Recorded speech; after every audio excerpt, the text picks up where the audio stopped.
नमस्कार। अपना प्रदेश उत्तर प्रदेश उत्तराखंड देख रहे हैं आप। मैं हूं आपके साथ पूजा मोहन पांडे। बुलेटिन की शुरुआत करते हुए सबसे पहले आपको बता दें, आगामी विधानसभा चुनावों से आने पहले जोड़ तोड़ का दौर जारी है।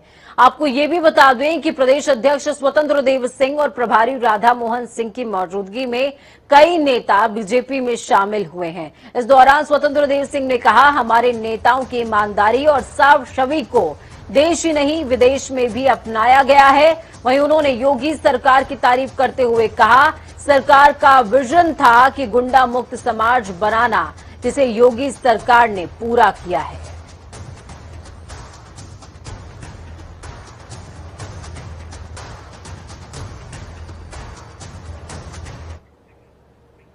तो वहीं बीजेपी का चुनावी रथ किसी भी दिशा में हिचकोले ना खाए, इसके लिए सरकार और संगठन का प्रदेश नेतृत्व क्षेत्रवार राह की कील कांटों को दुरुस्त करने में जुटा हुआ है। मुख्यमंत्री योगी आदित्यनाथ ने गोरखपुर के जनप्रतिनिधियों के साथ लखनऊ में बैठक की। बैठक में केंद्रीय मंत्री और उत्तर प्रदेश चुनाव प्रभारी धर्मेंद्र प्रधान भी मौजूद रहे। विधायकों ने मुख्यमंत्री योगी आदित्यनाथ को क्षेत्र के बचे काम गिनाने के साथ ही अभी चल रही बिजली कटौती पर चिंता भी जाहिर की है। मुख्यमंत्री ने सरकारी आवास पर पहले ब्रज क्षेत्र के साथ में बैठक करी थी, जिसमें मुख्यमंत्री और प्रदेश अध्यक्ष के अलावा उप मुख्यमंत्री केशव प्रसाद मौर्य, डॉक्टर दिनेश शर्मा और भाजपा के प्रदेश महामंत्री संगठन भी मौजूद रहे थे।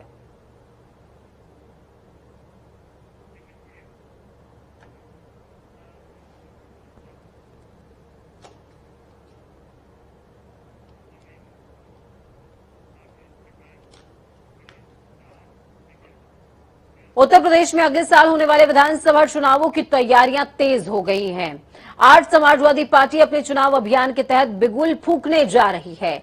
समाजवादी पार्टी प्रमुख अखिलेश यादव सहारनपुर पहुंचे, जहां उन्होंने स्वर्गीय चौधरी यशपाल की 100वीं जयंती पर आयोजित समारोह में हिस्सा लिया है। इस दौरान अखिलेश ने बीजेपी और योगी सरकार को किसानों से लेकर महंगाई तक कई मुद्दों पर घेरा है। धुआं उड़ा करके सरकार चलाते हो।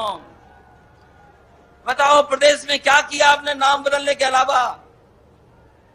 क्या कर रहे हो? कौन सा विकास किया है? क्या विकास किया है? यही देवंत को होकर के मुजफ्फरनगर और सहारनपुर की सड़क समाजवादियों ने बनाई। चमचमाती सड़क है, फ्लाईओवर चमचाता चले जाओ।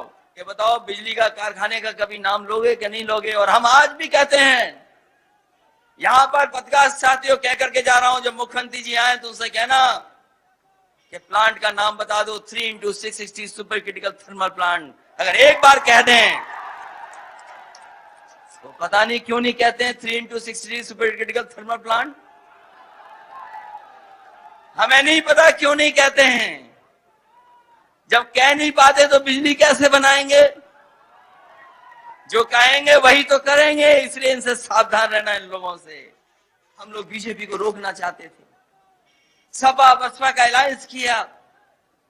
हमें कोई भी जोखिम उठाना पड़ा होगा, कोई घाटा स्वीकार करना पड़ा होगा, हमने स्वीकार किया। लेकिन हम बीजेपी को रोकना चाहते थे और आज भी हम कह के जा रहे हैं, ये हमारी और आपकी और समाजवादियों की जिम्मेदारी है। पहले आपकी भी जिम्मेदारी है, हमारी जिम्मेदारी भी है कि इस बीजेपी को रोकना है। अगर नहीं रोक पाए तो जैसे किसान को कुचल दिया, उसी तरीके से संविधान को ये लोग कुचल देंगे। अगर 2019 में रोक लेते किसान भाइयों, अगर 2019 में रोक लेते हम लोग, तो ये 3 काले कानून नहीं आते। ये 3 काले कानून इसलिए आए क्योंकि उत्तर प्रदेश से ज्यादा जीत गए ये लोग। ये ज्यादा जीत गए उत्तर प्रदेश से। पहले भी सरकार यहीं से बनी इनकी, पिछली बार भी बनी इनकी। और हम तो एक ही जानते हैं नियम दुनिया का, जो जहां से आएगा वहीं से निकाला जाएगा। अगर यूपी से घुसे हैं बीजेपी के लोग तो यूपी से ही निकाले जाएंगे।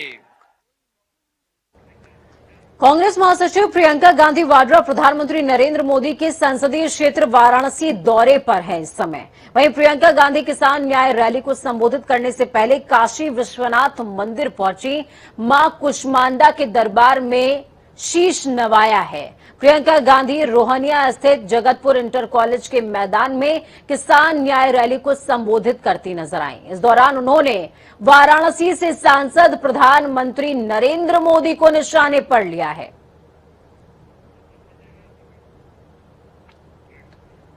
तो देश में पीएम और उनके दोस्त ही सिर्फ सुरक्षित हैं, किसान सुरक्षित नहीं है, आम इंसान सुरक्षित नहीं है। इस तरीके की तमाम बातें प्रियंका गांधी ने बोली हैं।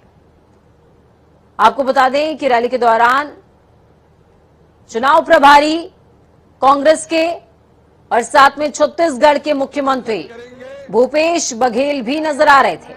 दीपेंद्र हुड्डा मौजूद रहे साथ में। दीपेंद्र हुड्डा का जैसे ही जिक्र हो रहा है, हाउस अरेस्ट और तमाम जो प्रकरण रहे, जिस तरीके से चीजें निकल करके सामने आई, उसमें दीपेंद्र हुड्डा लगातार प्रियंका गांधी के साथ बने रहे थे। मोदी जी के अरबपति मित्रों ने पिछले साल हिमाचल से सेब 88 रुपए किलो में खरीदा था। इस साल वही सेब 72 रुपए किलो में खरीद रहे हैं और सबकी मजबूरी है कि वो सेब का दाम घटाएं। किसान की लागत बढ़ गई है, क्योंकि फसल की कीमत तय करने का फैसला खरबपति कर रहे हैं। इसीलिए मनचाहे ढंग से कीमत घटा दी गई। ये स्थिति पूरे देश में होगी। जब इनके कानून लागू होंगे तो आपकी खेती, आपके फसल सब आपसे छीना जाएगा। दुनिया के कोने कोने तक हमारे प्रधानमंत्री घूम सकते हैं, अमेरिका जा सकते हैं, जापान जा सकते हैं, देश देश में भ्रमण कर सकते हैं, लेकिन अपने किसानों से बात करने के लिए अपने घर से मात्र 10 किलोमीटर दूर दिल्ली के बॉर्डर तक नहीं जा सकते।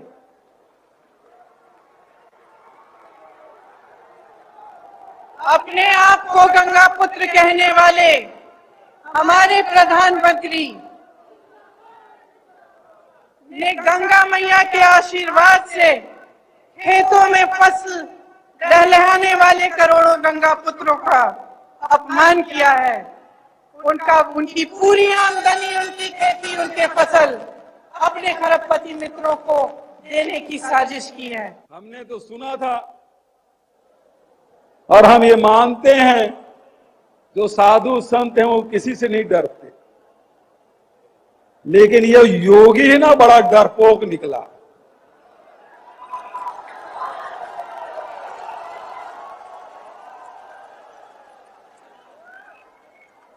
ये योगी है, बड़ा डरपोक निकला। वो हमारे दलितों से डरते हैं, वो हमारे किसानों से डरते हैं, हमारे नौजवानों से डरते हैं और पुलिस को आगे करते हैं। अरे इतना डरपोक है कि एक महिला प्रियंका गांधी वाड्रा से डर गया, उसे लखीमपुर तक जाने नहीं दिया, 4-4 दिन जेल में बंद करके रखा। इतना बड़ा डरपोक उत्तर प्रदेश का मुख्यमंत्री होगा, मैं नहीं जानता था। छत्तीसगढ़ में आएंगी भी कैसे, किस मुंह को लेकर आएंगे? उन्होंने कहा था किसानों का आय दुगुना करेंगे, लेकिन कहीं नहीं हुआ। लेकिन हमारे नेता राहुल जी गए थे छत्तीसगढ़, उन्होंने कहा, किसानों से वादा किया कि हम किसानों, हमारी सरकार बनाइए 2500 रुपया क्विंटल देंगे, बिजली बिल आधा करेंगे, किसानों को मुफ्त बिजली देंगे। आज पूरे देश में अकेला राज्य है जहां 2500 रुपया क्विंटल में धान खरीदा जाता है। चलिए ग्राउंड जीरो का रुख करते हैं। धर्मेंद्र चौबे हमारे साथ में जुड़ चुके हैं वाराणसी से।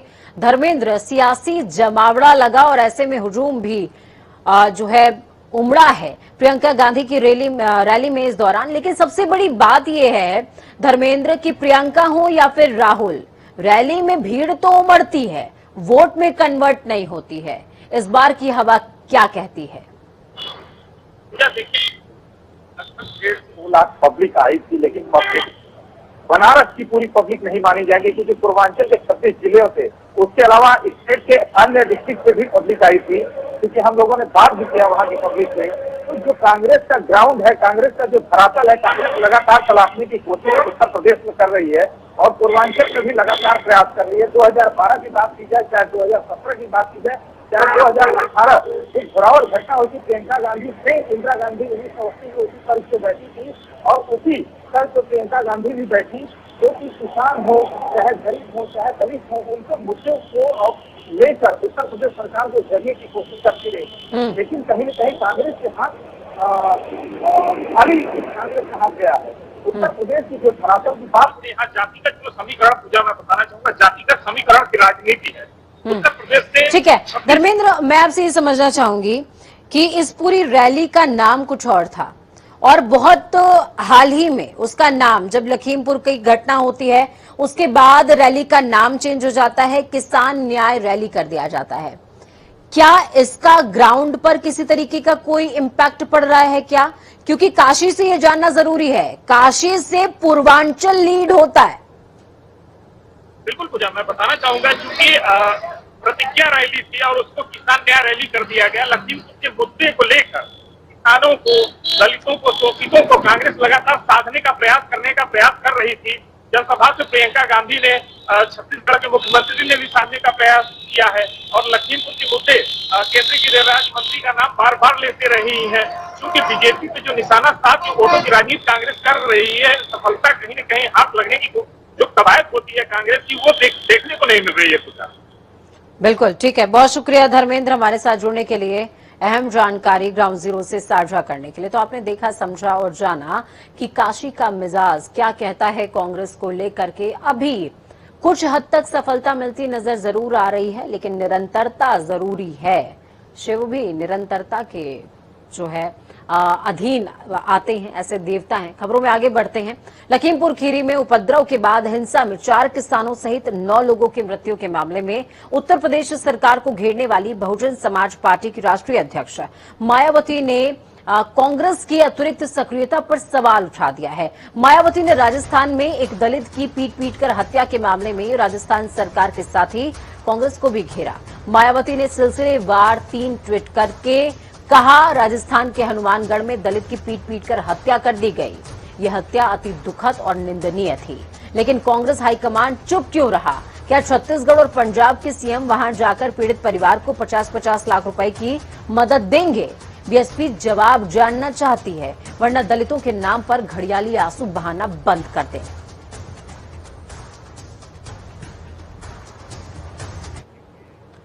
तो वहीं प्रगतिशील समाजवादी पार्टी के राष्ट्रीय अध्यक्ष शिवपाल सिंह यादव ने भतीजे और समाजवादी पार्टी के राष्ट्रीय अध्यक्ष अखिलेश यादव का नाम लिए बगैर तंज कसा। वो बोले, उन्हें तो बहुमत से ज्यादा सीटें मिल रही हैं, तो उन्हें हमारी जरूरत ही क्या है? हम तो 2022 का विधानसभा चुनाव छोटे दलों के साथ मिलकर लड़ेंगे। वो अपनी रथ यात्रा में मुलायम सिंह यादव का फोटो लगाकर चल रहे हैं। वहीं शिवपाल ने भाजपा पर निशाना साधते हुए कहा, केंद्र और प्रदेश की सरकार में कोई वादा पूरा नहीं किया गया, न काला धन वापस आया, न ही भ्रष्टाचार खत्म हुआ।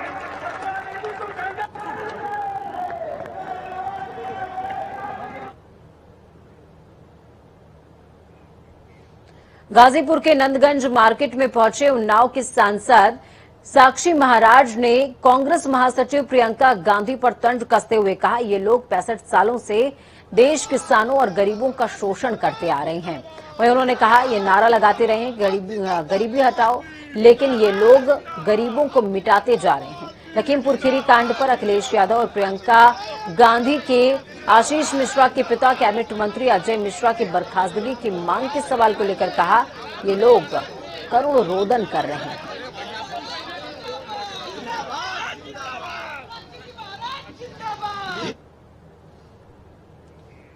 चलिए खबरों में आगे बढ़ते हुए रुख होगा देवभूमि का। मुख्यमंत्री पुष्कर सिंह धामी आज हरिद्वार के लक्सर विधानसभा के सुल्तानपुर गांव पहुंचे थे और इस दौरान उन्होंने जन आशीर्वाद रैली को संबोधित भी किया है और साथ ही लक्सर में विधायक संजय गुप्ता की तरफ से आयोजित रोड शो में शामिल हुए। वहीं इस दौरान मुख्यमंत्री पुष्कर सिंह धामी ने कई निर्माण कार्यों का शिलान्यास किया। साथ ही आपको ये बता दें कि कुछ ही देर में मुख्यमंत्री पुष्कर सिंह धामी का एक विशाल जनसभा का भी आयोजन है, जिसमें वो संबोधित करते नजर आएंगे जनता को।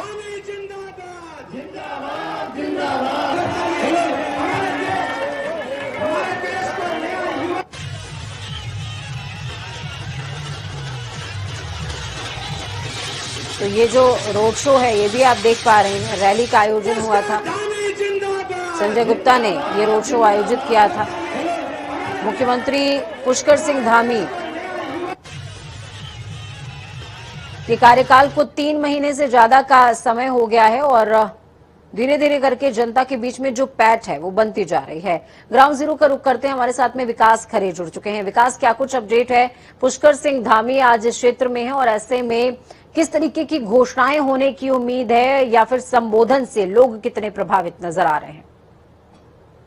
हाँ बिल्कुल पूजा, आपको बता दें आने वाले 2022 विधानसभा चुनाव को देखते हुए पुष्कर सिंह धामी उत्तराखंड के जो मुख्यमंत्री वो लगातार जो है हरिद्वार का दौरा कर रहे हैं। आज उनकी एक जो कार्यक्रम की आज जो बैठक है ये भी अहम मानी जा रही है, लेकिन जिस तरह से आज कार्यक्रम का जो आज बुलावे के इस तरह संजय गुप्ता के बुलावे पर आज ये यहाँ पर हरिद्वार पहुंचे हैं, तो कहीं न कहीं आज इस कार्यक्रम की भी जिस तरह से आज कई जो है कार्यक्रम का आज यहाँ पर शिलान्यास किया गया है और काफी इस योजना के द्वारा शिलान्यास किया और बात किया तो जिस तरह से हजारों की संख्या में जो कार्यकर्ता वहां पर जुट रहे हैं। फिलहाल आप देख सकते हैं रोड शो के माध्यम से आज जो है काफी विधायक जो क्षेत्रीय विधायक वो भी आज रोड शो में शामिल है और हजारों की संख्या में आज कारवां पुष्कर सिंह धामी के साथ में चल रहा है। हालांकि सुल्तानपुर में जो है उनकी लगातार जो फिलहाल जो है तमाम जो आज जो जनसभा को संबोधित वो फिलहाल मुख्यमंत्री वहां पर करें और आज युवा को पिछले की जिस तरह हरिद्वार ग्रामीण का दौरा मुख्यमंत्री पुष्कर सिंह धामी के द्वारा किया गया, तो आज भी जो है सुल्तानपुर की जो तमाम जनता है उनको सिर्फ ये उम्मीद है कि आज भी सीएम कुछ जो है रोजगार से जुड़ा आज कुछ भी वहां पर घोषणा कर सकते हैं। लेकिन जिस तरह से युवाओं की आज भी नजर साफ तौर पर जो है बेरोजगारी को लेकर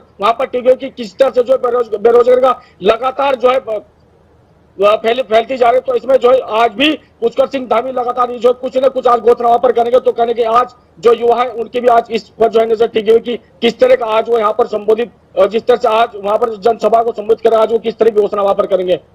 पूजा, ठीक है, बहुत शुक्रिया हमारे साथ जुड़ने के लिए विकास, अहम जानकारी ग्राउंड जीरो से साझा करने के लिए। मुख्यमंत्री बनने के बाद पहली बार चमोली पहुंचे मुख्यमंत्री पुष्कर सिंह धामी का भाजपा कार्यकर्ताओं ने भव्य स्वागत किया था, जिसके बाद मुख्यमंत्री भाजपा युवा मोर्चा की प्रदेश कार्यकारिणी की बैठक में शामिल हुए। इस दौरान उन्होंने युवाओं को संबोधित करते हुए कहा, युवाओं का जोश किसी भी संगठन की रीढ़ होता है। साथ ही 2022 विधानसभा चुनावों को लेकर उन्होंने कहा, भारतीय जनता पार्टी के हर युवा को गांव-गांव, घर-घर तक सरकार की तरफ से संचालित योजनाओं को जन जन तक पहुंचाने की कोशिश की जाएगी। वहीं जनता मिलन कार्यक्रम के दौरान मुख्यमंत्री ने बद्रीनाथ विधानसभा, कर्णप्रयाग और थराली विधानसभा में सड़क, शिक्षा, स्वास्थ्य संबंधी आधी दर्जन से ज्यादा योजनाओं की घोषणा की है। मुख्यमंत्री पुष्कर सिंह धामी के गोपेश्वर पहुंचने पर कांग्रेस ने काले झंडे दिखाकर विरोध प्रदर्शन किया। मुख्यमंत्री बनने के बाद पहली बार गोपेश्वर पहुंचे मुख्यमंत्री पुष्कर सिंह धामी का यहां भाजपा कार्यकर्ताओं ने भव्य स्वागत किया था, तो वहीं कांग्रेसियों ने महंगाई, भ्रष्टाचार, देवस्थानम बोर्ड, किसान आंदोलन जैसे तमाम ऐसे मुद्दे हैं जिनको लेकर के विरोध किया और सिर्फ विरोध ही नहीं किया, काले झंडे भी दिखाए थे।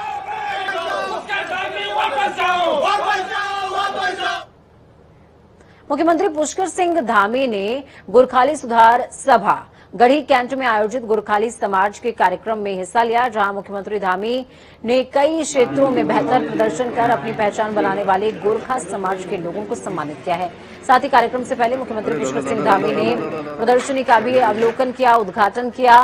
तो वहीं दशहरे से पहले आयोजित कार्यक्रम को लेकर मुख्यमंत्री पुष्कर सिंह धामी का साफ तौर पर कहना था कि गोरखा समाज में दशहरे का खासा महत्व होता है, जिसका ये लोग बढ़ चढ़कर मनाते भी हैं और इस महत्व को अभी तक बरकरार रखे हुए हैं।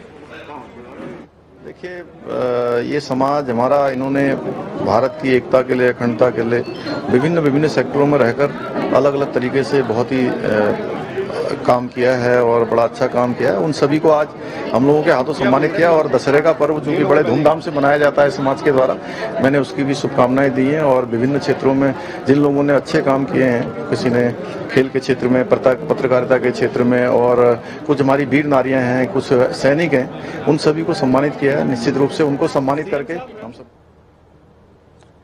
आरएसएस प्रमुख मोहन भागवत 3 दिवसीय प्रवास पर हल्द्वानी में हैं, जहां पर 3 दिनों तक उनका प्रांत पदाधिकारियों और संघ कार्यकर्ताओं के साथ बैठकों का दौर जारी है।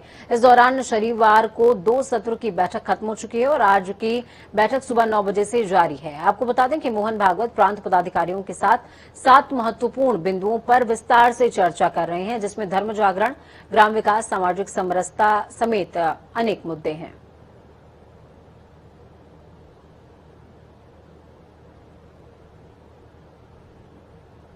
पंद्रह अगस्त 2019 को जल जीवन मिशन कार्यक्रम घोषित किया गया था। कार्यक्रम घोषित होने के समय उत्तराखंड राज्य में केवल 8% घरों तक पाइपलाइन से पानी पहुंच पा रहा था। तो वहीं आज की अगर तारीख की बात की जाए तो ये जो संख्या है, ये प्रतिशत बढ़ गया है और 47% हो गया है और इससे ज्यादा घरों में पाइपलाइन से पानी पहुंच पा रहा है। वहीं प्रदेश के पेयजल मंत्री बिशन सिंह चुफाल का कहना है कि उत्तराखंड में विधानसभा चुनाव होने हैं और योजना का लक्ष्य 2022 में पूरा करने के लिए ये जरूरी है कि योजना से जुड़े कर्मचारियों की चुनाव में ड्यूटी न लगाई जाए और दिसंबर में प्रस्तावित टेंडर प्रक्रिया को चुनाव आचार संहिता के दायरे से बाहर रखा जाए। अब पेयजल में लोगों को पानी देने की बात हो रही, पानी की लाइन बीस गई है तो पानी पे तो मिलना चाहिए। जब विभाग के कर्मचारी वहाँ पर होंगे नहीं तो काम तो वहीं पर रुक जाएगा। तो इसलिए बिल्कुल ये महत्वपूर्ण है, हवा है, पानी है, ये तो जरूरी है। इसलिए ये चुनाव आयोग से वो जो निवेदन करेंगे तो ये करके तो समय पर लोगों को पानी मिलेगा। दिव्यांग लोगों के सशक्तिकरण के लिए कुमाऊं को जल्द एक प्रोजेक्ट की सौगात मिल सकती है। करीबन 100 करोड़ का दिव्यांगजन सशक्तिकरण केंद्र प्रोजेक्ट हल्द्वानी में बनकर तैयार होगा। केंद्रीय रक्षा राज्य मंत्री अजय भट्ट के अनुरोध पर केंद्र सरकार ने इस प्रोजेक्ट के लिए सहमति भी जता दी है। हल्द्वानी में करीबन 10 एकड़ जमीन पर यह प्रोजेक्ट बनेगा। जमीन के लिए रक्षा राज्य मंत्री अजय भट्ट ने उत्तराखंड की धामी सरकार को एक पत्र भी लिखा है। अब सिर्फ और सिर्फ हमारी एक रुकावट है कि जो लोगों को विस्थापित किया जाना है उनके लिए जमीन ढूंढना। बड़ी तेजी से जिलाधिकारी नैनीताल, जिलाधिकारी उधम सिंह नगर इस ओर काम कर रहे हैं। कई जमीनें दिखाई भी गई हैं, कहीं पर पसंद भी नहीं आ रही हैं हमारे लोगों को। उचित और अच्छी जमीन उनको मिलनी चाहिए, ये मेरा मानना है। अतिशीघ्र मैंने माननीय मुख्यमंत्री जी से निवेदन किया है कि एक बैठक आप इसकी पूरी समीक्षा कर लें, बैठक बुला के। संभवतः वो जल्दी से जल्दी इसकी बैठक भी बुलाने वाले हैं और तेजी से काम भी चल रहा है। वक्त यहाँ पर छोटे से ब्रेक का है। ब्रेक के उस पार खबरों का सफर लगातार जारी रहेगा। बने रहिए जनता टीवी के साथ, क्योंकि हमें आपकी ताकत, अपना और अपनों का बहुत ज्यादा ख्याल रखें। नमस्कार।